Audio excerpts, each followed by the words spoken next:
Today, I'm going to focus on the subject of Taiwan, which is very timely for a couple of reasons. One is, as many of you know, Taiwan just had their election within the last week. And then the second, more fundamental reason is Taiwan is an absolute top priority strategic issue for China.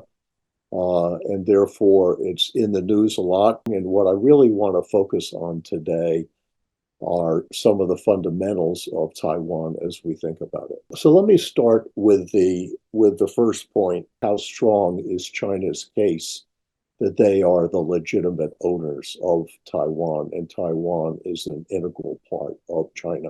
From my point of view, the China case is pretty strong for a couple of reasons. One, Taiwan has been part of China since the 17th century, so a great deal of history. Secondly, China lost Taiwan to the Japanese in the Sino-Japanese War in 1895. So it was part of the century of humiliation, where a foreigner basically came in and took it away, just as the British had taken away Hong Kong. The third thing is that if you look at the Civil War, the US wound up backing the nationalist Chinese, who lost, obviously, and the nationalist Chinese basically retreated to Taiwan and took it over and governed it for a number of years. And then finally, and this is really the major point, is that after the Nixon-Kissinger visit to China and the warming up of relations between the US and China, you had formal relations established between the US and China in 1979, and that included a one China policy that basically recognized that there was one China, it was mainland China, and Taiwan essentially is part of China.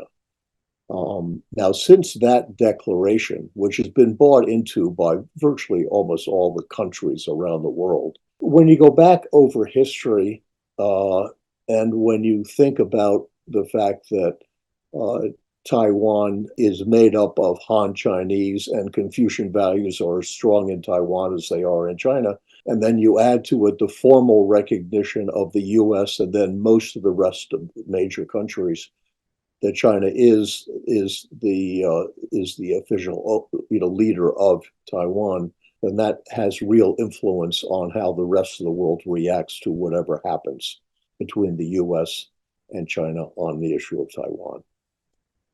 Let's look at the next issue. What are the cultural considerations that the West really pays very little attention to that actually have a significant influence on how China winds up treating Taiwan? It's easy to just think about Taiwan as a landmass with a border that's 100 miles away from the China coast. But what that misses is the fact that China is a civilization state. And by civilization state, what I mean is that it's a single nationality or ethnic group, which are the Han, which account for 92%, which is very different from almost any other major country. Certainly, the US has been for many years a melting pot. And that's one of the reasons we have so much division in the US today, is there are very different groups with very different interests. That's not true in China and Taiwan. They are both Han and they are both Confucian. So you have to think of Taiwan as part of the Chinese nation and part of the Chinese civilization. So it's not simply an island that China would like to, quote, own. It's made up of Chinese people with Chinese beliefs. And that has a very significant influence on the next cultural issue, which is basically the fact that China has, for its history, been a very peaceful country. You know, if you go back over the last 1,000 years, China has initiated war with other countries 3 times in 1,000 years, and all 3 were minor.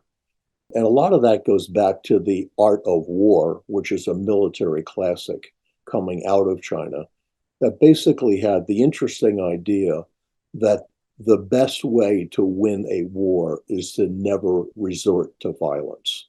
And that's very different from the West. Certainly, if you look at the record in the US over the last 60 years, the number of invasion of foreign countries by the US, even though in every case there would be a story as to why it was appropriate, the reality is the US was the aggressor and remained so for a long period of time.